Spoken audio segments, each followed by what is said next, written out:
Assalomu alaykum. Biz go'zal yerdamiz, maşallah. Bu Jabal Hironi kichik holati, Jabal al-Hira kichik holati, bu Jabal Savr Payg'ambar alayhisolatu vassalam Hazrat Abu Bakr bilan yashiringan 3 kecha qolgan qordan kichik holat, ya'ni maket. Bu hijrat yo'li, ya'ni Payg'ambarimiz alayhisolatu vassalamni Makkadan Savr g'origa kiradi. Birinchi Abu Bakr uyiga boradi, Savr g'origa boradi va as-Sahraga asfal asfanga va mana shunda hijrat yo'lida keladilar.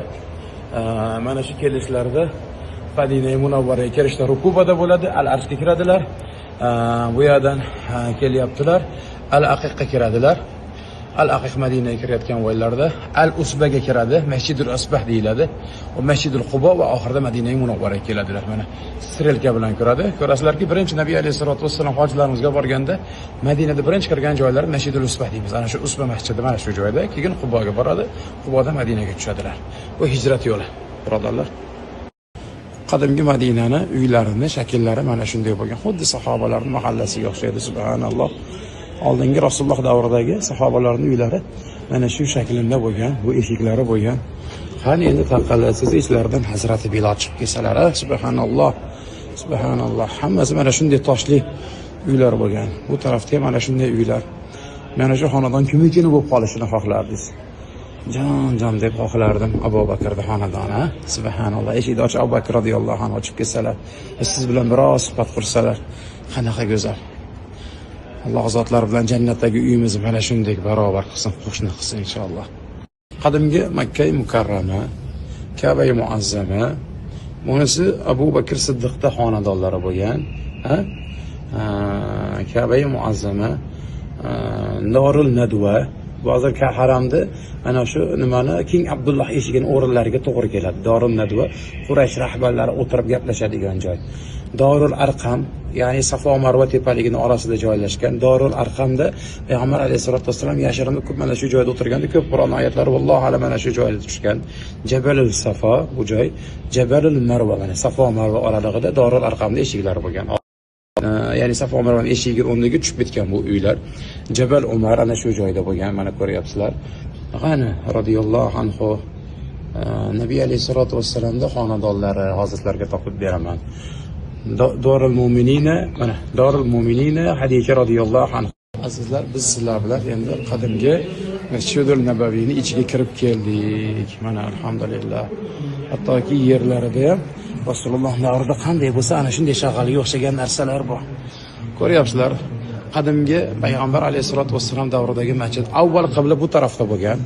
Avval qibla Masjidul Aqsoga qarab namoz o'qilgan.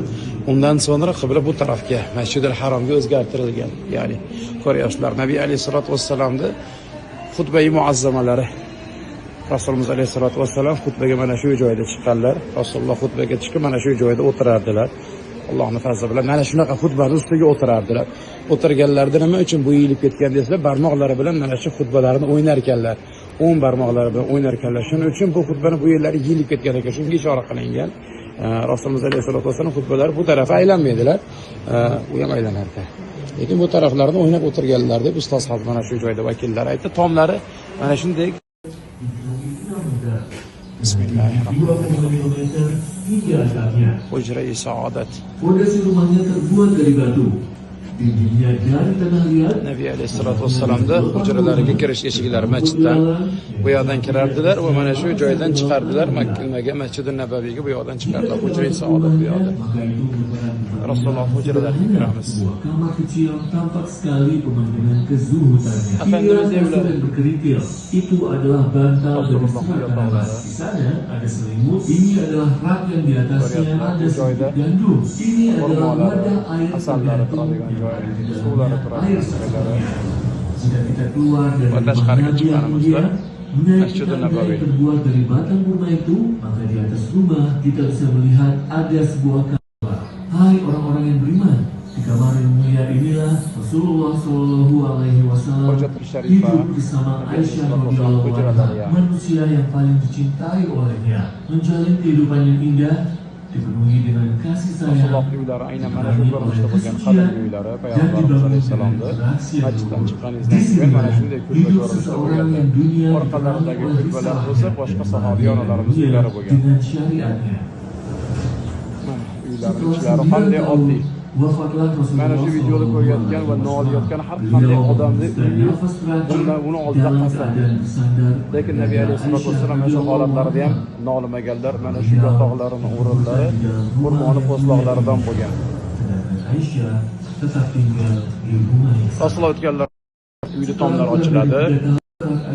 Rasulullohning qabrlari bundoq qo'yiladi. Va keyinchalik Abu Bakr qo'yiladi. Va ulardan keyin Oysha radhiyallohu anhu Abu Bakr bilan Rasulullohning qabrlari qo'yilgandan keyin ana shunday to'sadilar, o'zlari shu joyda yashab yuradi Oysha radhiyallohu anhu.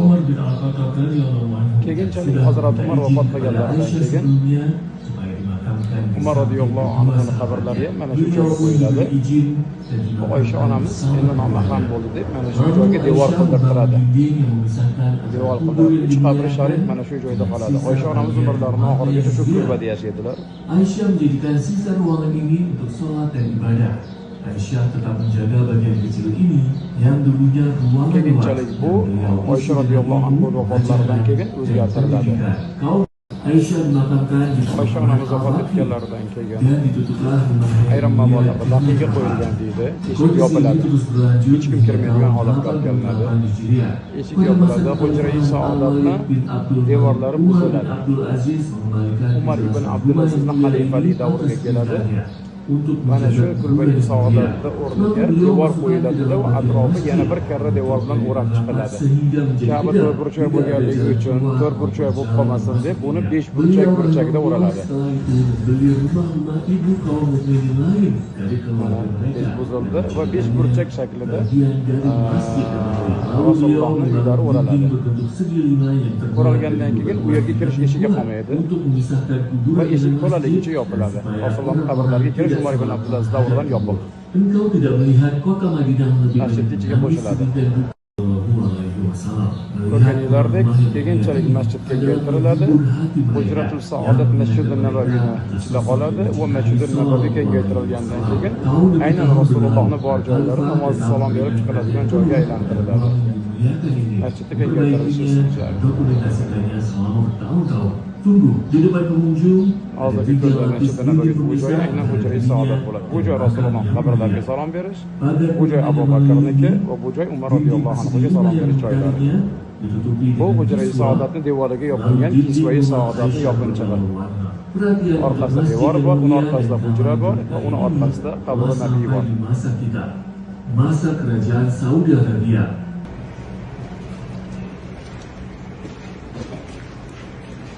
Rasulullohni xonadonlaridan chiqqanlaridan keyin Masjidul Marhamga kirib namoz o'qir joylari.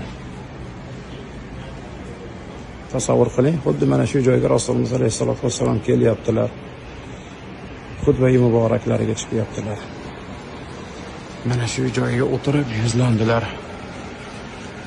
Hamma sahobalar shu joyda, ularning ichida ham siz ham borsiz. Bu faqat bu dunyoda emas, jannatda. Mana shu joyda turib Nabiy alayhisolatu vassalomning xutba-i muboraklarini eshityapsiz va u zot muboraklarini yuzlariga tomosha qilib termilib o'tiribsiz. Bu dunyodagi ulug' baxt. Dunyodagi ulug' baxt.